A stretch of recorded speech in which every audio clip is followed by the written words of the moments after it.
दर्शन यात्रा के संवाद में आपका स्वागत है। हम जिस जीवन को जीते हैं वह जीवन समय के साथ में नियमित निरंतर गति करता रहता है, लेकिन अगर इस जीवन में हर कर्म करते हुए होश, साक्षी भाव और जागरूकता अगर जीवन में बढ़ती चली जाए तो जीवन को लेकर, जीवन के प्रति, जीवन के कार्यों के प्रति, जीवन के विचारों के प्रति, बोले जाने वाले शब्दों के प्रति साधक के भीतर गहन गहरी समझ विकसित होगी।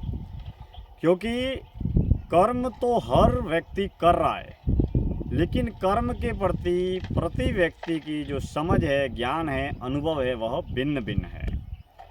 अब वैसे देखा जाए तो जीवन अर्थहीन है और लक्ष्यहीन है, मौत भी अर्थहीन है और लक्ष्यहीन है।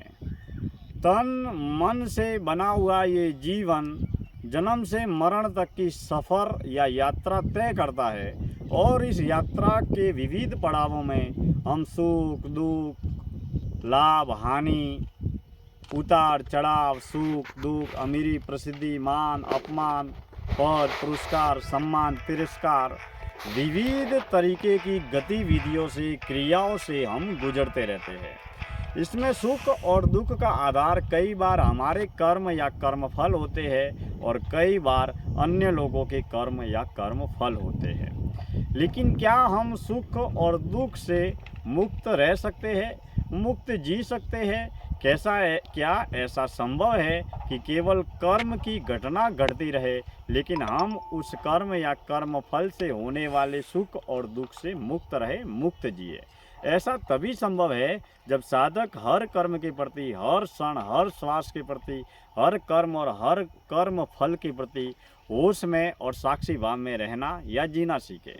हम मात्र एक अभिनय किरदार अदा कर रहे हैं जिसमें हम मात्र पात्र है। जब भीतर के तल पर यह गहरी समझ विकसित होती है तब हमें सुख और दुख से मुक्त रहने और जीने की प्रक्रिया में हम आगे बढ़ने लगते हैं और हमारा जीवन मोह और अहंकार से मुक्त होने लगता है।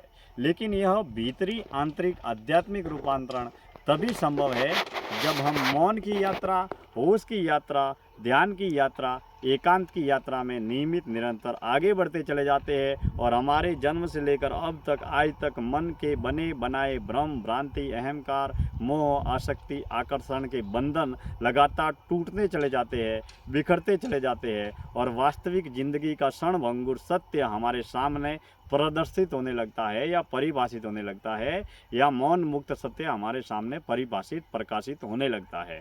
क्योंकि हम ज्ञान या अज्ञान, विश्वास या अंधविश्वास से बने हुए भ्रम, भ्रांति, मोह, आकर्षण, आसक्ति के बंधन से युक्त है और हम साक्षी भाव में रहने या जीने के अभ्यास के माध्यम से हम बंधन से मुक्त रहने और जीने लगते हैं और धीरे धीरे सुख और दुख से परे की अवस्था में पहुंचने लगते हैं। तब सुख और दुख मात्र एक जागरण का अवसर होता है। हम सुख में और दुख में हमेशा जीवन के जागरण को देखते रहते हैं, वो भी होश की यात्रा के माध्यम से, साक्षी भाव से।